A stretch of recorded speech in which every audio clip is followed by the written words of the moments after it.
एक बात आप मुझे बताइए, सुधीर चौधरी वाली पत्रकारिता ना जाके आप बहुत अच्छी कर रहे हैं, अर्नब गोस्वामी के छोटे भाई वाली पत्रकारिता ना कहीं और जाकर करिए। मोदी जी फेंकने में तो इतने बड़े एक्सपर्ट हैं कि शोएब अख्तर भी क्या फेंकता होगा जो मोदी जी फेंकते हैं। झूठ बोलने में ये आदमी एक्सपर्ट है, शेख सिल्ली को भी पीछे छोड़ दिया है। आप होते कौन है? आंदोलन तो इस देश का फंडामेंटल राइट है।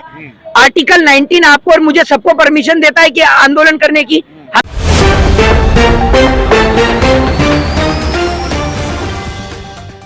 मोहित शर्मा, आप रामलीला मैदान किस लिए पहुंचे हैं?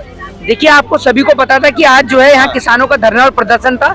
जो किसान की जो मांगे थी उनको लेकर किसान का धरना प्रदर्शन था।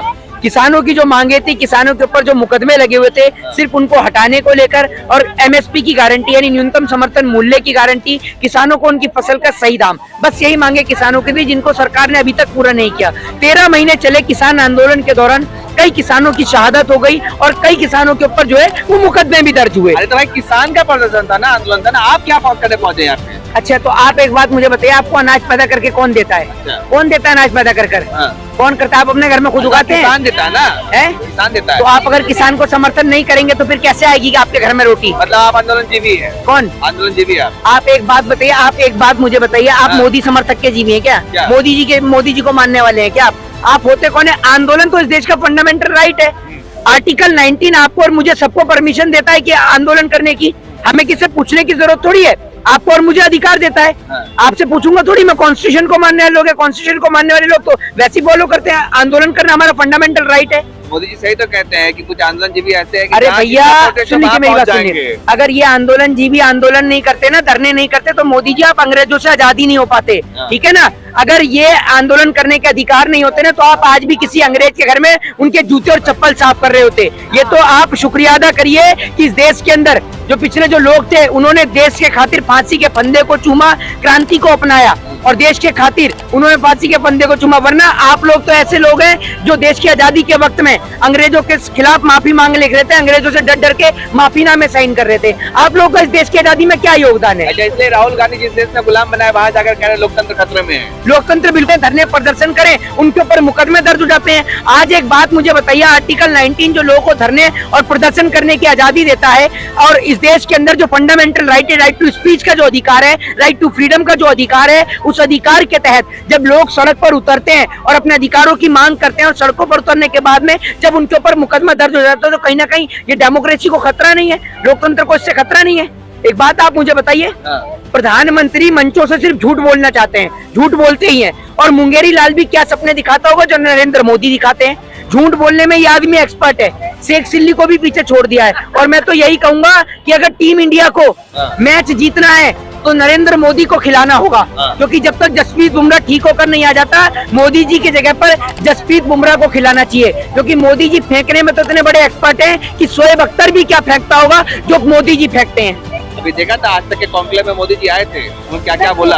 मैं आपसे क्या कहता हूँ, मोदी जी आज तक पे ही आएंगे, न्यूज 18 पे आएंगे, ठीक है ना, सुधीर चौधरी के जी न्यूज पे आएंगे और तमाम चैनल पे आएंगे। बाकी रवीश कुमार से या देश की जनता से 1 to 1 नहीं कर पाएंगे, क्योंकि मोदी जी बेचारे रहे टेलीप्रॉम्प्टर देख कर बोलने वाले, और टेलीप्रॉम्प्टर तो आज तक न्यूज 18 जी न्यूज इन्हीं में चलता है। ये जो आप एंकरों को देखते हैं ना, टटर बोलती रहती हैं, एक सब टेलीप्रॉम्प्टर सामने चलता रहता है, उसमें से देख के बोलती है, ठीक है ना। अगर टेलीप्रॉम्प्टर बंद कर दिया जाए तो ना तो देश की मीडिया बोल सकती है और ना देश के प्रधानमंत्री बोल सकते हैं। कितना लय में बोल रहे थे, उन्होंने कहा कि 12 करोड़ लोगों को शौचालय बना के दिया, 3 करोड़ लोगों को घर बना के दिया। अरे भैया, जब खाने को, एक बात आप मुझे, खाने को रोटी नहीं है कि खाली पेट शौचालय में बैठे रहेंगे? आपको बिठा दूं 4 घंटे मोदी जी के शौचालय में, वैसे ही मर जाएंगे आप, वैसे ही मर जाएंगे आप। जैसे जियो की सिम फ्री में बांटी गई, जियो की सिम फ्री में बांटने के बाद में रिचार्ज कितना महंगा कर दिया गया, ऐसे ही उसी तरीके से सिलेंडर, सुन तो लीजिए, सिलेंडर फ्री में बांटे गए और आज सिलेंडर की गैस जो है वो 1100 रुपए की हो गई। वैसे तो देश की सरकार का ऑफिशियली डाटा है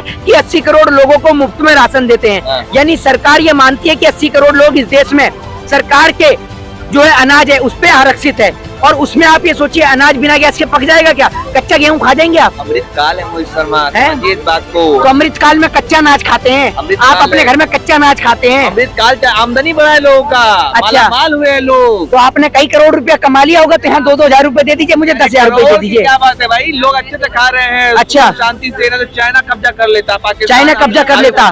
एक बात आप मुझे बताइए, सुधीर चौधरी वाली पत्रकारिता ना जाके आप बहुत अच्छी कर रहे हैं, अर्नब गोस्वामी के छोटे भाई वाली पत्रकारिता ना कहीं और जाकर करिए, ठीक है ना। चाइना नहीं, चाइना कब्जा कर लेता, पाकिस्तान कब्जा कर लेता। आपको पता है चाइना से वॉर कब हुई थी? इंडिया की और चाइना की वॉर कब हुई थी, जरा बताइए।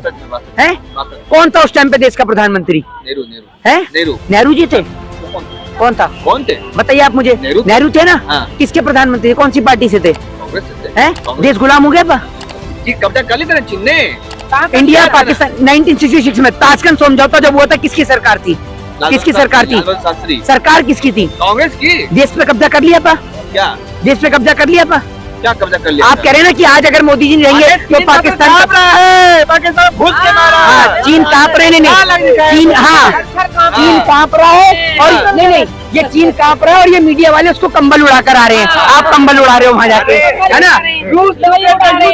मोदी जी। हाँ, मोदी जी नहीं, कैसी बात आप कर रहे हैं। एक मिनट, मोदी जी फोन करके कहते होंगे ना, अरे रूस से बोल रहे हो क्या, पुतिन बोल रहे हो, 10 मिनट के लिए युद्ध रोक दो जरा, हमारे देश के नागरिक हैं वो आ रहे हैं, बॉर्डर क्रॉस कर दे फिर युद्ध जारी कर देना। कैसी बेहुदगा वाली बात करते हैं, आपको शर्म आती है? कौन?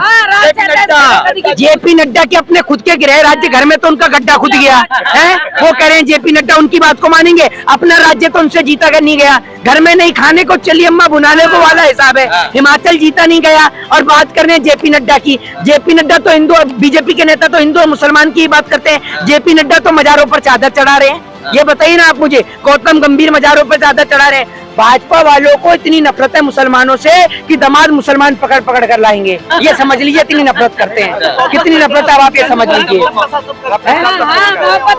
सबका साथ सबका सत्यानाश, ये आप समझ लीजिए, ठीक है ना। और जब तक चीजें एक साथ नहीं चल सकती। देखिए मैं आपको बता दूं, जिस तरीके से मोदी जी विकास कर रहे हैं ना, विकास सिर्फ इस देश में 2 ही लोगों का हुआ है, पहला पत्रकार का और दूसरा उद्योगपतियों का, बस 2 ही लोगों का। आप एक बात मुझे बताइए, आज किसान यहाँ धरने प्रदर्शन पे बैठा हुआ है। एक बात आप मुझे बताइए, किसान क्यों बैठा है? किसान को कोई अपना घर छोड़ के आने की कोई जरूरत थोड़ी पड़ी है। 13 महीने पहले सड़क पर बैठा। किसान के ऊपर सरकार कभी वाटर कैनन से पानी छोड़ती है, कभी आंसू गैस के गोले दागती है। सरकार जिस प्रकार से इनके ऊपर जुल्म कर रही है, सरकार जो है ना, इनकी मजबूरी का, इनकी परिस्थिति का मजाक, इनका उपहास उड़ा रही है। जिस प्रकार से आपने देखा कि किसान को 2 रुपए का चेक दिया जाता है।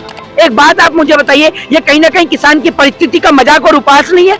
2 रुपए का चेक दिया जाता है, उसके बाद में नेता कहते हैं कि भैया 2000 रुपए किसान को दिए जा रहे हैं। किसान की औकात 2000 रुपए की है? मैं देता हूं प्रधानमंत्री को 2000 रुपए और इनके नेताओं को छोड़ दे। सारे नेता मंत्री अपनी प्राइम मिनिस्टर की कुर्सी, विधानसभा, पार्लियामेंट सब छोड़ दे ना। 18 घंटे काम कर रहे हैं, दिन रात लगे हुए हैं। 18 घंटे काम करके उस आदमी ने रेलवे बेच दिया, एयर इंडिया बेच दिया, BSNL बेच दिया, MTNL बेच दिया।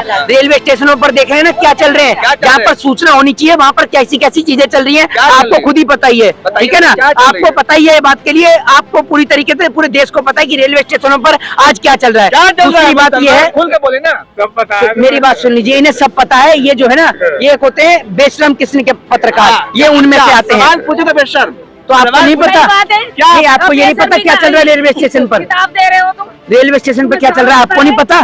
गाड़ी चल रही है, गाड़ी चल रही है। रेलवे स्टेशन पर गाड़ी चलती होगी। आज तक तो मैंने रेलवे स्टेशन पर रेलगाड़ी चलती हो देखी। गाड़ी आप चलाते हो? पटरी के ऊपर आप गाड़ी चलाते हो क्या? तो फिर गाड़ी क्यों बोल रहे थे? गाड़ी कौन सी होती है और रेलगाड़ी कौन सी होती है? दोनों में डिफरेंस होता है। अच्छा, तो फिर ट्रेन बोलिए ना पूरी तरीके से। आप कह रहे हैं गाड़ी चल रही है, गाड़ी आप चला रहे हैं क्या? रेलवे स्टेशन में क्या चल रहा है? अरे भाई साहब, आपको नहीं पता? देश में नहीं रहते क्या? आज ही विदेश से आ रहे हो क्या? हैं? अभी देश में भी नहीं पता तो नहीं पता, तो जानने की आपको जरूरत भी नहीं है। आपको बस ये पता होना चाहिए कि मोदी जी ने क्या किया है। और मोदी जी ने सिर्फ देश को बेचने का काम किया है। ये सिर्फ देश को हसीन सपने दिखाते हैं, जैसे मुंगेरी लाल दिखाता था झूठे सपने, ऐसी वही दिखाते हैं। तभी तो सपने देखने चाहिए, तभी तो देश आगे बढ़ेगा। हाँ, तो चलो ये बता दो, लेते हुए तो ये बता दो आप मुझे, बुलेट ट्रेन कहाँ चलती है? बुलेट ट्रेन भारत के किस राज्य में चलती है? अहमदाबाद से मुंबई चलेगी। कब चलेगी? कब चलेगी? 9 साल ही हुआ है। अच्छा चलो ये बता दो, अभी 100 स्मार्ट सिटी में से 9 साल हो गए ना, एक स्मार्ट सिटी बता दीजिए कहाँ बनी हुई है? अभी बना ना, कहाँ बनी है? बैंगलोर बना। बैंगलोर स्मार्ट सिटी बन गई? Silicon of India, silicon city of India. अच्छा, Mumbai economic city of India. अरे मेरे भाई सुनो, मेरी बात सुन लो, मेरी बात तो सुन लो। नाम जो है, अच्छा सिटी बनेगा। कलकत्ता सिटी ऑफ जो है पहले से ही है। सुन लीजिए मेरी बात तो सुन लीजिए। 100 स्मार्ट सिटी, अरे एक आपने 100 स्मार्ट सिटी की बात करी कि ना, ये 100 स्मार्ट सिटी के नाम जरा बताइए। गिनाइए, 10 गिनाइए। Bangalore silicon city of India, Mumbai ये स्मार्ट सिटी है? Economic city of India. कौन इकोनॉमिक सिटी ऑफ बॉम्बे? क्या है इकोनॉमिक सिटी ऑफ बॉम्बे? आर्थिक सिटी है? आज बनी है? पहले से ही है बॉम्बे तो। और मोदी जी और सशक्त कर रहे हैं, मजबूत कर रहे हैं। मोदी जी खुद पढ़े लिखे हैं नहीं। मोदी जी बोलते हैं बेटी बचाओ बेटी पढ़ाओ। मोदी जी कितने पढ़े लिखे हैं सबको पता है? स्लिप ऑफ टंग है भाई, slip of tongue. Sleep of tongue. एक बात आप मुझे बताओ, ये आदमी बिना टेलीप्रॉम्प्टर के बोल नहीं पा रहा है, आप कह रहे हो कि स्लीप ऑफ टंग है। मोदी जी को अमेरिका ने कई साल तक वीजा नहीं दिया, आपको ये बात पता है? और आज भाई अमेरिका फूल बिछा रहा है। फूल बिछा रहा है। अमेरिका में मोदी जी अपनी सिक्योरिटी तो लेके नहीं जा सकते, फूल बिछा रहा है। कहाँ बिछा दिए? ये G20 को ऐसे दिखाते हैं कि जैसे सिर्फ मोदी जी जो है ना, मोदी जी को सोफा दे रखा है, बाकी जिनपिंग जो है वो छोले की लाइन में लगा हुआ है, छोले उसके कुर्ते पे गिर गए हैं। जो बाइडन को दरी पे बिठा रखा है, मोदी जी अकेले सोफे पे बैठे हैं। ऐसी बेहूदी वाली- मोदी जी को शांति का नोबेल पुरस्कार। ये सब झूठी खबरें हैं, ठीक है ना। मोदी जी को सिर्फ फेंकने में, मीडिया चला रहे हैं फिर नरेंद्र मोदी जी का नाम प्रधानमंत्री पद से हटने के बाद फेंकने में नंबर 1 पे आएगा, और ये बात पूरा देश देखेगा, ठीक है ना। नरेंद्र मोदी जी जिस तरीके से फेंकते हैं, शोएब अख्तर भी इनके आगे फेंकने में फेल है। 2 करोड़ रोजगार, भाइयों बहनों 15-20 लाख रुपए तो यूं ही आ जाएंगे, यूं ही।